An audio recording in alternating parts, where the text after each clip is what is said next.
Un crimen de pesadilla. Sangre en los lavabos, la bañera, el suelo, herramientas para descuartizar. Un astuto sospechoso con una identidad oculta. Estaba alquilando el piso a una mujer que era un hombre. En plan Tutsi, ¿entiende? Un perverso juego del gato y el ratón, que tendría frustrado al departamento de policía durante más de 20 años. Se esfuma, desaparece de la tierra. Había dinero, poder, travestismo, drogas, alcohol, no faltaba nada. Un millonario demente, una princesa de la mafia y un reguero de asesinatos de costa a costa. Hoy en Poder, Privilegio y Justicia.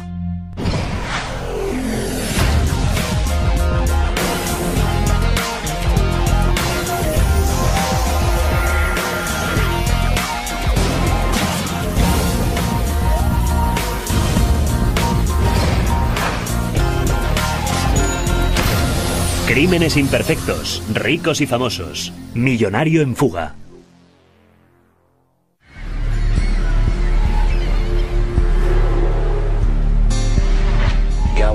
Galveston no es el fin del mundo, pero casi puedes verlo. Septiembre de 2001.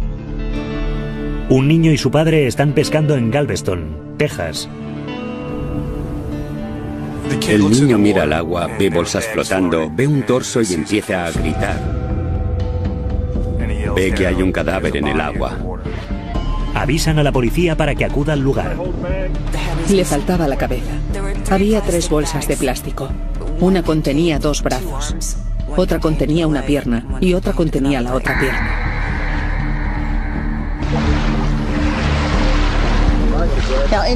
Quien no conozca Galveston, si arroja algo al mar pensará, el oleaje se lo llevará mar adentro. Galveston no es así. El mar lo devuelve todo. ¿Eso es un dedo? Esa es la gran pregunta. Se hallan varias pistas entre los truculentos restos.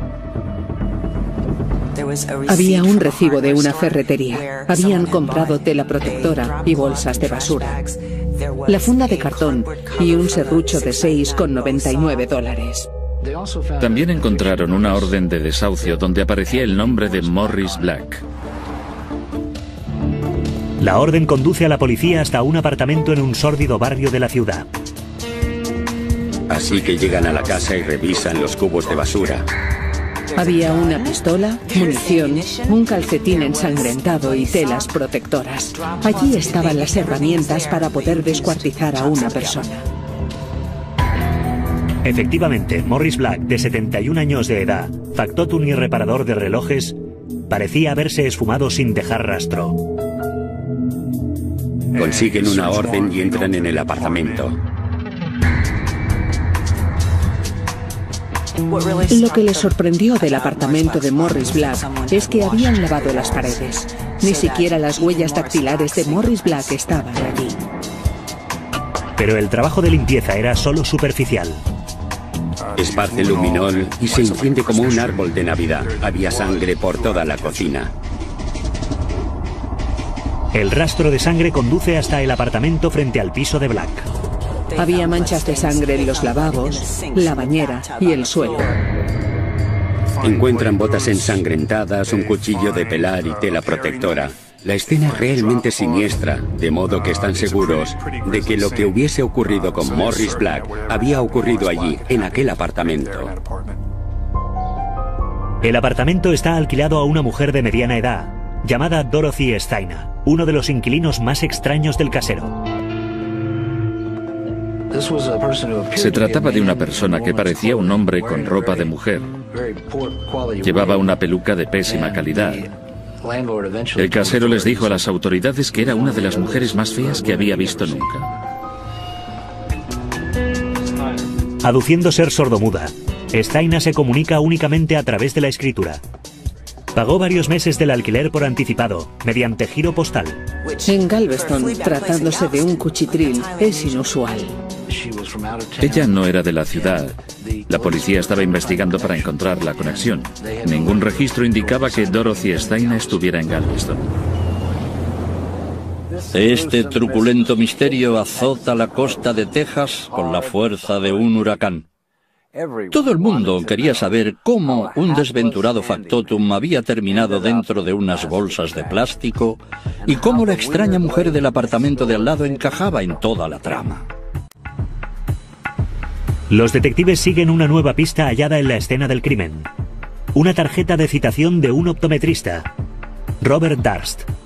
Tenía una cita posterior para recoger unas gafas. Pero extrañamente, la policía no encuentra ningún registro de un hombre llamado Robert Darst, ni cerca ni en Galveston. Lanzan una orden de búsqueda a escala nacional contra Darst y Dorothy Steina. Encontraron a una mujer llamada Dorothy Steina, que se quedó absolutamente atónita. Dorothy jamás había estado en Texas, no sabía dónde estaba Galveston y jamás había alquilado un apartamento allí. Pero existe una conexión entre Steina y Darst que se remonta décadas atrás. Descubren que Dorothy Steina fue al colegio con Robert Darst y Darst había utilizado posteriormente su nombre para alquilar el apartamento. Entonces concluyeron que Darst, por alguna razón, iba por ahí vestido de mujer y ocultando su identidad, y que Darst y la tal Dorothy Steina eran la misma persona. 9 días después de que el cuerpo fuese recuperado, Darst aparece en la consulta del oculista para recoger sus gafas. La policía está esperando. Abordan y detienen a Darst, al que acusan del asesinato de Morris Black. Lo llevan a la prisión del condado de Galveston y fijan una fianza de $300.000, que en la época se trataba de una fianza muy alta en el condado, incluso por un delito de asesinato. Sin duda, suficientemente alta para alguien como Darst, un simple transeúnte. Piensan que se trata de un viajero, uno de tantos que residen temporalmente en Galveston. En ese momento, se trata de un vagabundo que podría haber descuartizado a su vecino. Pero las cosas no son lo que parecen. El señor Darst se las arregló para que se depositase la fianza de inmediato y quedara en libertad antes de que nadie se diese cuenta de que disponía de dinero suficiente para salir. Entonces, volvía a esfumarse. No descubren quién es realmente hasta el día siguiente. No saben que es el hijo de un multimillonario de Nueva York. Nacido en 1943, Robert Darst creció en Scarsdale, un exclusivo barrio cerca de Nueva York. Heredero de una de las empresas inmobiliarias más importantes de Manhattan. En aquel entonces, eran propietarios de al menos 10 rascacielos en Manhattan. Poseían abundantes propiedades, una de las familias más poderosas e influyentes de Nueva York. ¿Quién iba a imaginar que el heredero de aquel imperio inmobiliario de miles de millones de dólares en la ciudad de Nueva York estaría viviendo en un cuchitril de $300 al mes en Galveston, Texas, vistiéndose de mujer? Poseer una gran fortuna no garantiza una buena salud mental. De hecho, tener demasiado dinero al alcance de la mano puede producir efectos muy extraños. Y aquel caso no parecía una excepción. Tras dejar a Darst en libertad, la policía de Galveston descubrió que aquella no era la primera vez que había sido acusado de asesinato. Tras el macabro asesinato y desmembramiento de Morris Black en Galveston, Robert Darst paga la fianza y desaparece. Es solo entonces cuando la policía descubre el inquietante pasado del sospechoso. A principios de la década de los 70, Darst subía escalafones en el próspero negocio inmobiliario de su familia. Tenía un trabajo de nivel medio en la organización Darst, administración y alquileres. Una de sus inquilinas se llamaba Kathy McCormack. Era una humilde trabajadora de Long Island. Él era un hombre de familia adinerada de Nueva York. Se conocieron y empezaron a salir y finalmente se casaron. Cuando conocí a Kathy estábamos las dos en la universidad. Era una chica muy divertida, muy vital. Era simpática, era preciosa. Era un encanto. Al principio, Kathy y Bob parecían una pareja perfecta. Él tenía 29 y ella 19 cuando les presentaron por primera vez. En fin, él era el príncipe azul y ella Cenicienta. Se pasaban la vida yendo a Estudio 54, a Elaine's, a todos los sitios, convirtiéndose en la pareja de moda. Poseían un apartamento de lujo en Manhattan y una casa de fin de semana en el norte del estado. Ella se sentía absolutamente fascinada, y me atrevería a decir que probablemente seducida por aquel estilo de vida que ponía a su alcance todos aquellos recursos, poder e influencia política. Pero al cabo de unos años, la fotografía del matrimonio perfecto empezó a mostrar algunas fisuras. A falta de un calificativo mejor, él tenía la mala costumbre de vociferar, de gritar o de chillar. Actuaba de una forma en que se hacía notar, pero no se hacía notar de una manera positiva. Estaba siempre fumando hierba. Formaba parte de su naturaleza. Mucha cocaína, mucha hierba. Si hay algo que Bobby Darst siempre hizo fue fumar hierba. Eran los 70. Nueva York está habituada a los millonarios excéntricos y, como hemos visto, los millonarios excéntricos pueden mostrar cierta tendencia a exhibir malos comportamientos. En breve, Bob Darst se encontraría metido hasta el cuello en asuntos muy oscuros y peligrosos. Al cabo de unos 3 o 4 años empezó a comportarse de una forma extraña con Kathy, le propinaba puñetazos, empujones, se volvió violento. Era el día de Acción de Gracias. Estaba sentada y no se levantó con la rapidez que él esperaba. Kathy, ¿qué? Volvió a la habitación, se acercó, la agarró por el cabello y la levantó del sofá de un tirón. Me llamaba tarde, por la noche. Se quejaba de la violencia de Bob. Me decía que tenía miedo de él. Ya le había mandado al hospital, pero aunque ella le tenía miedo, al mismo tiempo pensaba que podía lidiar con él. Pensaba, bueno, me las arreglaré.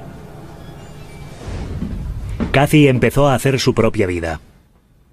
No se conformaba con ser la mujer de aquel hombre rico.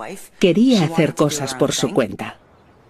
Kathy se matriculó en la facultad para convertirse en pediatra. Bob no le prestó ningún apoyo. Cuanto más independiente se volvía Kathy, estaba a nada de graduarse en medicina, menos lo soportaba Bobby. A Bobby le gustaba controlar y estaba perdiendo aquel control. Pero llegó un momento en que Kathy pasó de sentirse insatisfecha a sentirse realmente asustada. Hay algo que nunca podré borrar de mi mente. Ellen, si alguna vez me ocurre algo, pon tus ojos en Bob. Bob lo hizo. No permitas que quede impune. Yo pienso exactamente lo mismo. En enero de 1982, Kathy asistió a una fiesta sola. Según contaban entonces, Bobby la había llamado una y otra vez pidiéndole que regresase a casa. Sobre las 7 ella dice adiós a su amiga, desaparece en plena noche de nieve y nunca más se la vuelve a ver. No fue hasta 5 días después cuando Bob Darst denunció la desaparición de su esposa.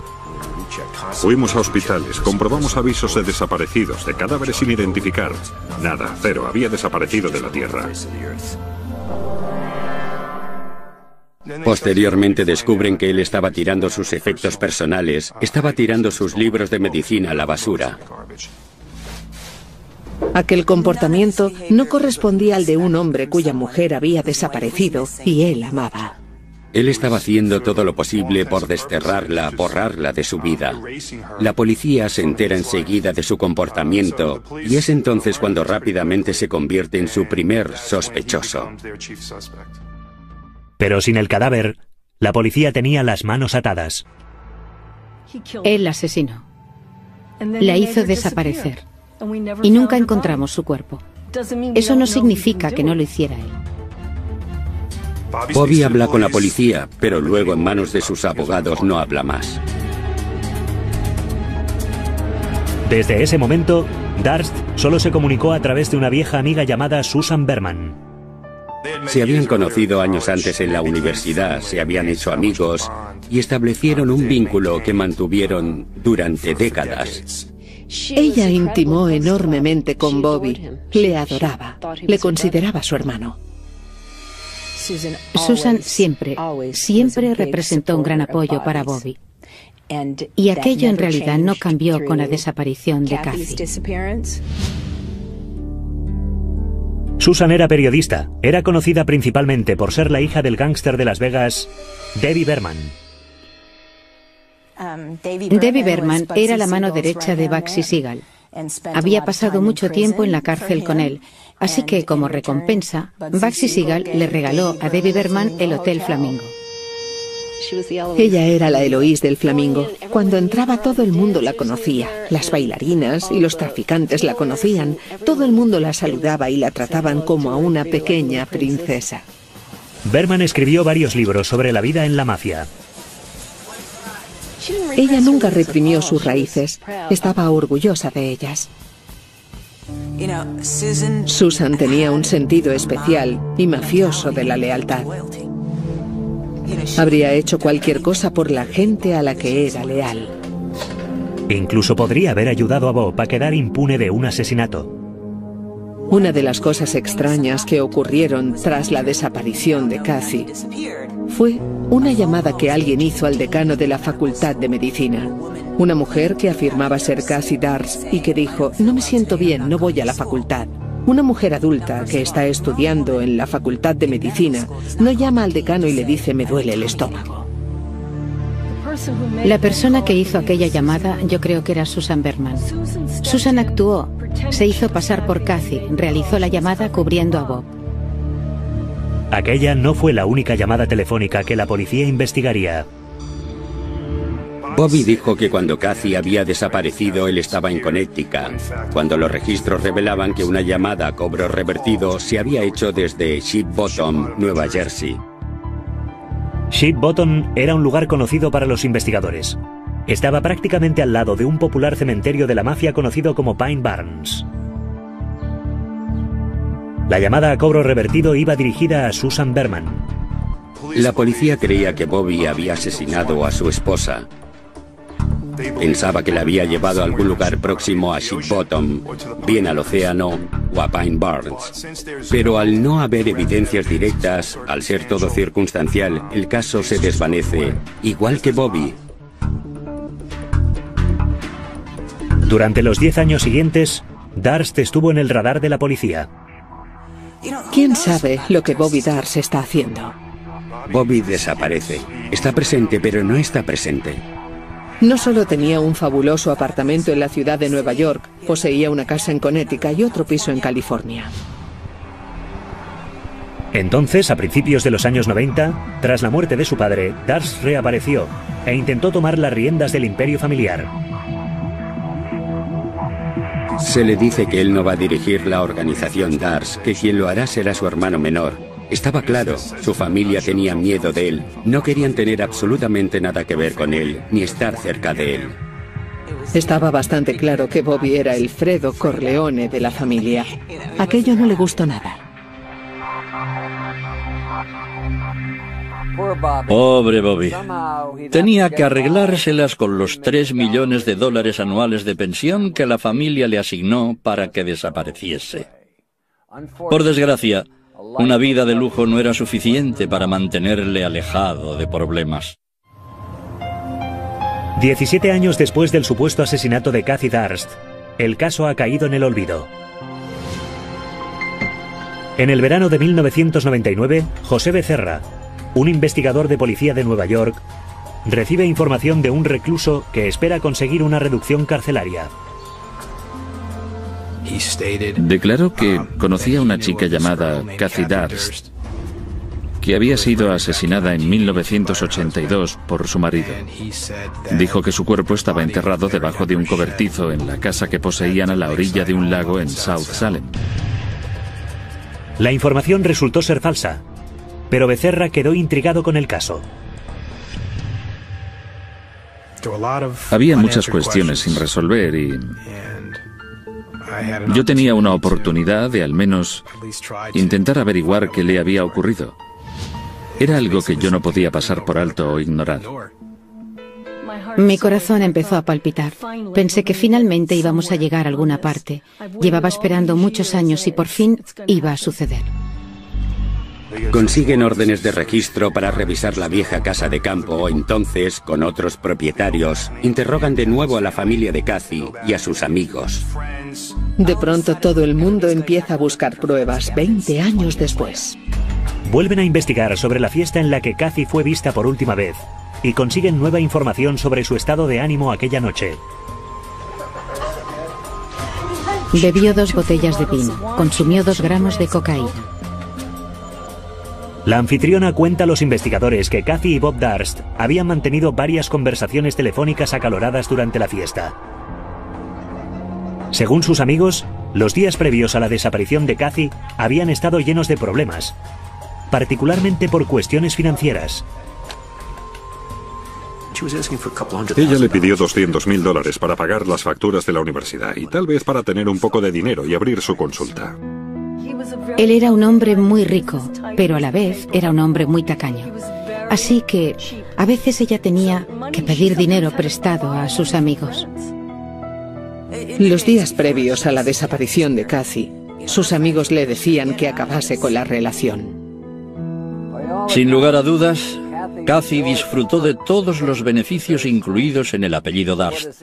Pero lo que está más claro aún es que en última instancia quería poner punto final a su matrimonio con Bob. Codearse con ricos y famosos sencillamente no merecía la pena. Es indudable que la tensión y las discusiones habían subido de tono por ambas partes. Creo que los dos estaban bastante alterados. El consumo de algunas drogas empeoró la situación. Kathy regresó a casa con ganas de pelea, y es lo que se encontró. Lo que había sucedido aquella noche permaneció en el misterio. Ahora, casi 20 años después, la madeja del caso sin resolver comenzaba a desenredarse. Entonces, la policía se puso a trabajar de nuevo en el caso. Empezaron a recomponer las piezas de una historia que apuntaba cada vez más no a una simple desaparición, sino a un asesinato cometido por el exmarido de Kathy, Bobby Darst. Las sospechas recaían de nuevo en Bobby. 20 años después, de repente, volvían a recaer sobre él. La noticia sobre la reapertura del caso se difunde a escala nacional. Nada más publicarse la noticia en todo el país, Bobby Darst llama a Galveston, Texas, y alquila un apartamento a nombre de una mujer sordomuda llamada Dorothy Zaina.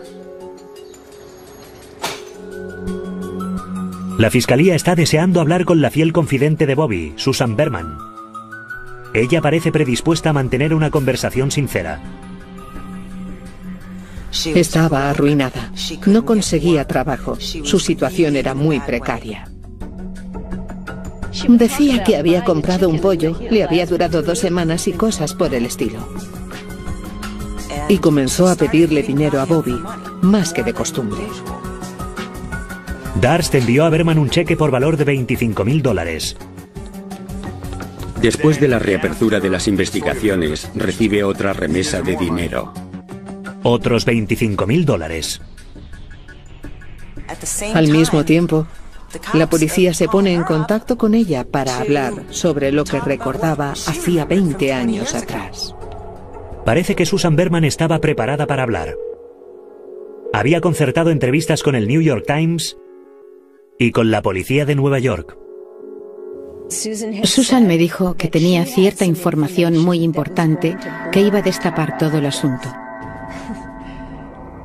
Susan, ¿a qué te refieres?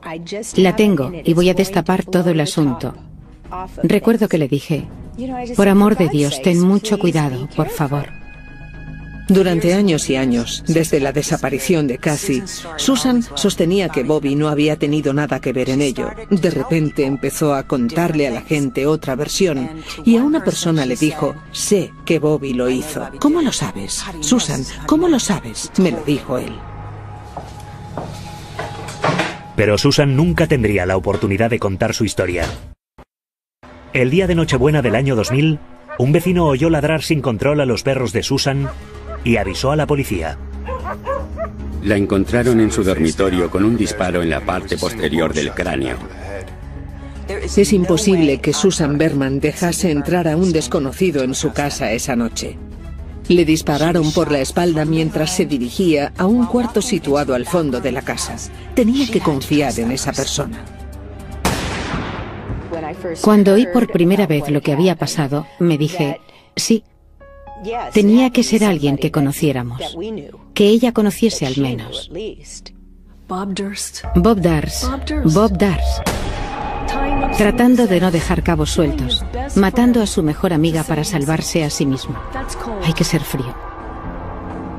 Muy frío. La policía no halló nada en el escenario que relacionase a Durst con el asesinato de Berman, pero su tarjeta de crédito le situaba en la zona. Siguieron el rastro de Bobby desde Eureka, California, hasta San Francisco, solo un par de días antes de la muerte de Susan.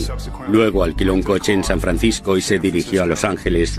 Estaba en Los Ángeles el día que asesinaron a Susan Berman. ¿Mera coincidencia? Tal vez sí, o tal vez no. Una vez más, la policía había fracasado. Sería necesaria una ola de muerte y destrucción en Galveston para ponerles de nuevo sobre la pista correcta. Mediados de octubre de 2001, y los investigadores del asesinato de Morris Black están desconcertados tras la desaparición de su principal sospechoso, Robert Durst. Después de pagar la fianza, huye, se esfuma, desaparece de la tierra. Fue aterrador para los investigadores de Galveston. En ese momento fueron conscientes de que Bobby disponía de recursos para ir a cualquier lugar del mundo. La policía le buscó en Galveston, le buscó en Nueva York, emitieron una orden nacional de busca y captura, pero se había esfumado. La historia del millonario travestido sospechoso de asesinato ocupa las portadas de todo el país. Sin un móvil claro que justifique el presunto asesinato y desmembramiento de la víctima, la gente comienza a observar más de cerca a sus vecinos de al lado. Me llamó un tipo diciéndome que su hermano, portero de un edificio en Nueva Orleans, en una situación similar, había alquilado un apartamento a una mujer que era, a todas luces, un hombre. Se hacía llamar Diane Winnie, pero el portero cree conocer su verdadero nombre. Resultó que quien había alquilado aquel apartamento era Durst. Con una mala peluca, en plan Tutsi, ¿entiende? Los investigadores registran a fondo el apartamento de Nueva Orleans. Descubren pruebas que demuestran la vinculación de Bobby con el apartamento y pruebas de que se hacía pasar por Diane Winnie. Encontraron material informático, un medallón que Susan Berman le había regalado a Bobby y una peluca. Era una mujer diferente en Nueva Orleans. Creo que era pelirroja. A veces me hago un lío. De modo que la policía sabe que Durst ha estado allí y que Durst llegó después de huir de Galveston. Es difícil saber si Durst se sentía a gusto vistiendo lencería femenina o se disfrazaba de mujer únicamente para eludir a la justicia. No era un disfraz muy verosímil, pero, por increíble que parezca, dio resultado. Podía haberse metido dentro de mi jardín. Podía haber intentado secuestrar a uno de mis hijos. Podía haber ido a por los miembros de su propia familia. Nunca se sabe. Transcurren casi 5 semanas. Parece que Robert Durst podría no volver a reaparecer nunca más. Entonces, justo después del Día de Acción de Gracias, la investigación da un vuelco.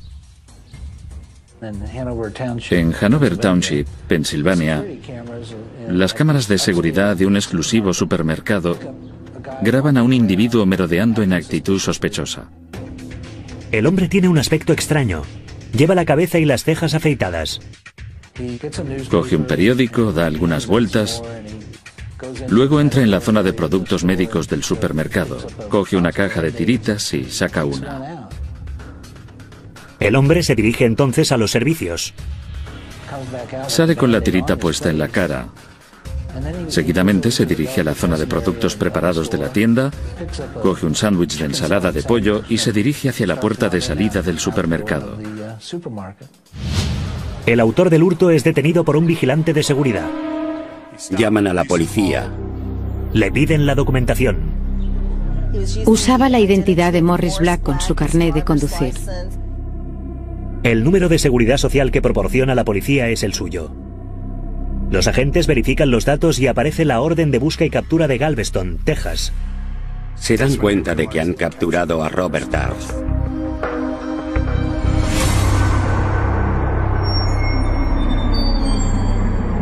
El escurridizo millonario detenido por el robo de un sándwich de ensalada de pollo en pan de centeno. ¡Qué ironía! El caso parecía definitivamente resuelto, pero la enrevesada trama daría un nuevo giro. Los investigadores advierten que Darst se ha afeitado la cabeza y las cejas para parecerse al anciano de 71 años cuya identidad ha suplantado. Había alquilado un coche a nombre de Morris Black. Durante el registro de su coche, encuentran $37.000 en efectivo, encuentran 2 pistolas del calibre 38, encuentran una bolsa con marihuana en el maletero del coche.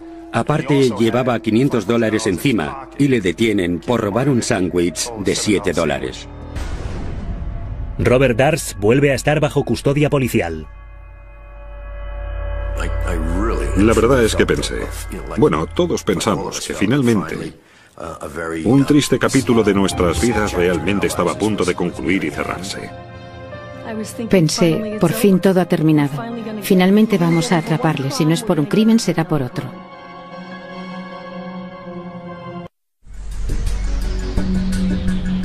Cuatro meses después de que el cuerpo desmembrado de Morris Black apareciese flotando en la bahía de Galveston, la fiscalía comienza a preparar el caso contra Robert Darst. Querían condenarle. Se la tenían jurada. Ese hombre les había burlado o lo había intentado a cada paso. Tenían el cuerpo descuartizado, tenían el sospechoso, disponían de todas las pruebas halladas en el apartamento y había huido. Era una situación inmejorable para los fiscales. La policía de Galveston le dijo: Jim, es un caso incontestable de asesinato en primer grado. Los cargos son ineludibles.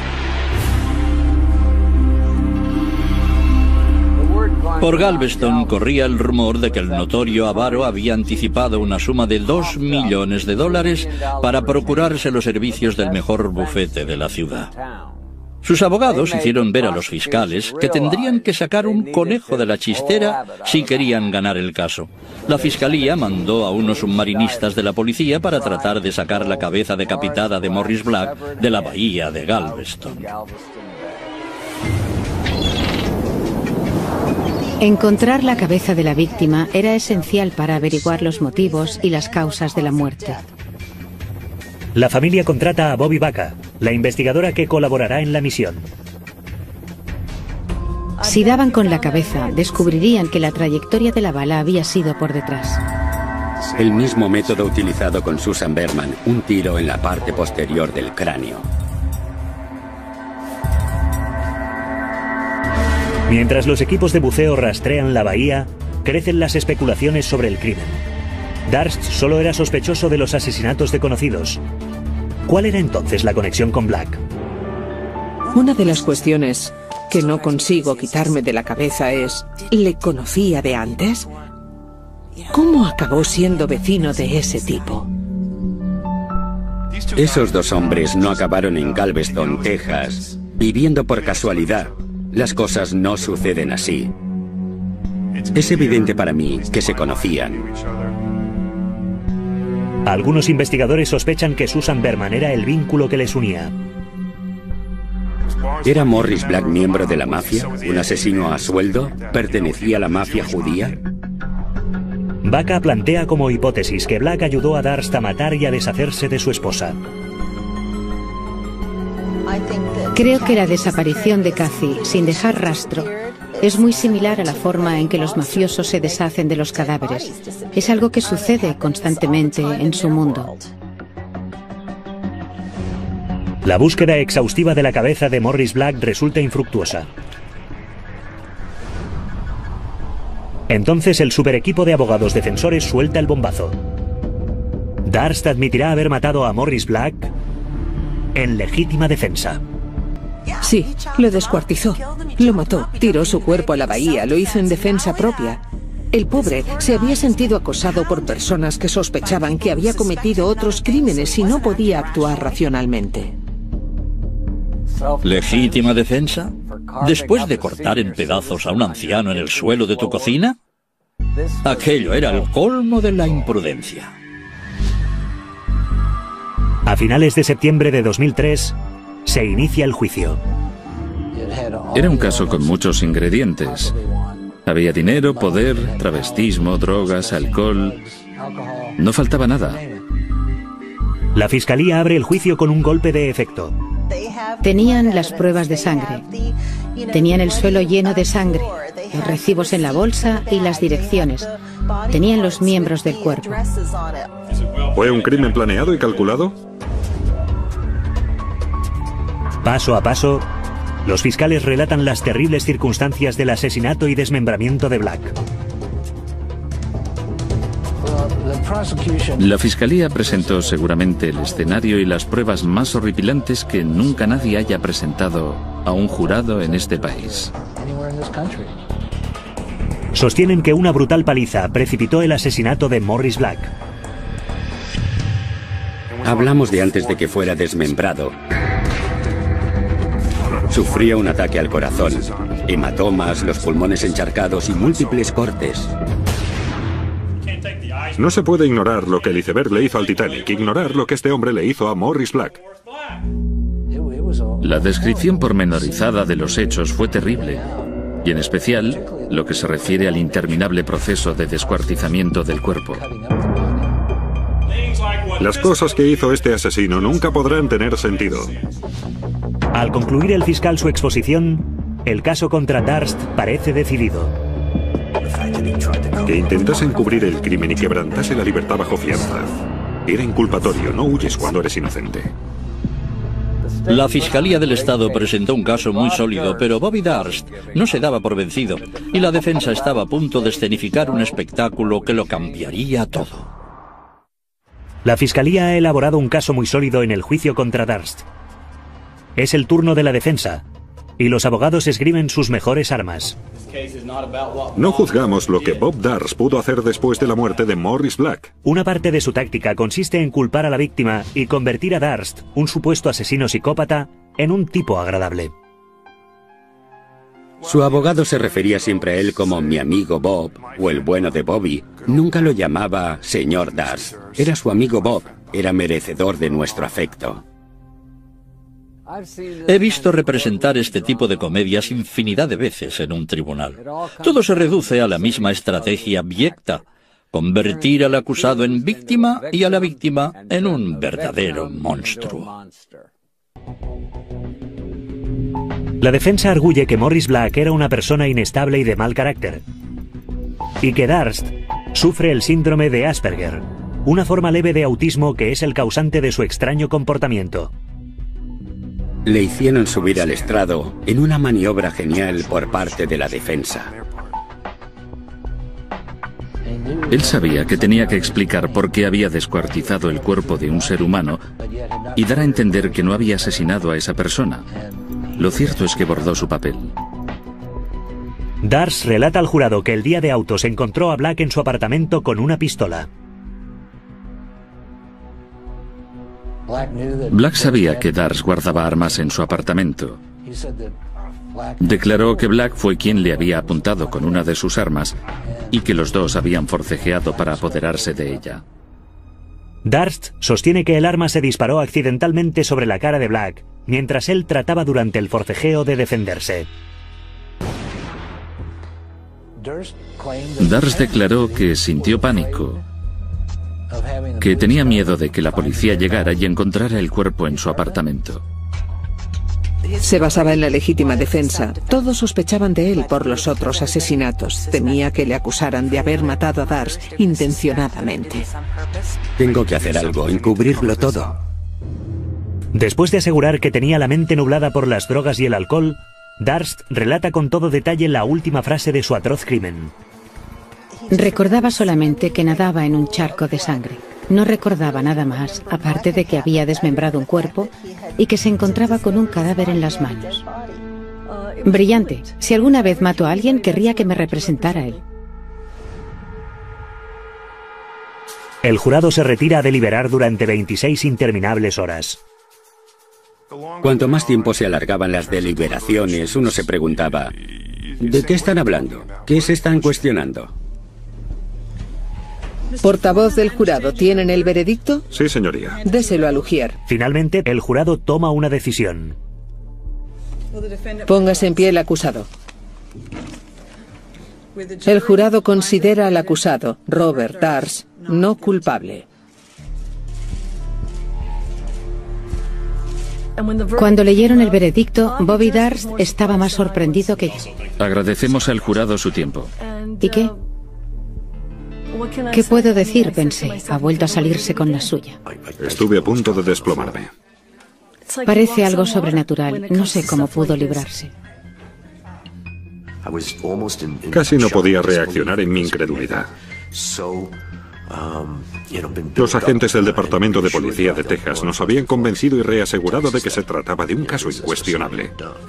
No fue acusado de descuartizar un cuerpo y no fue acusado de ningún otro delito.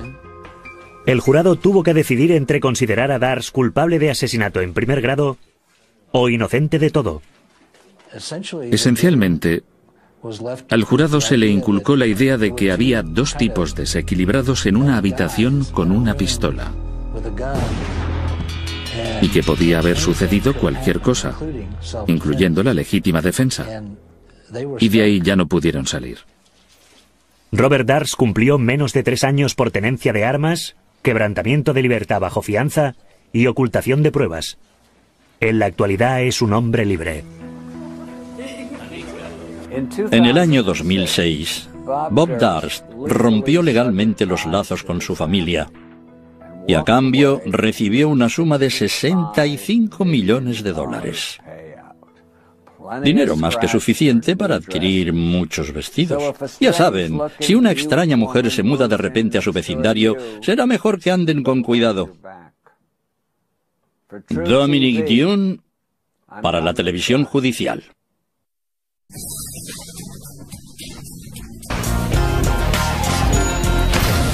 Crímenes imperfectos, ricos y famosos, millonario en fuga.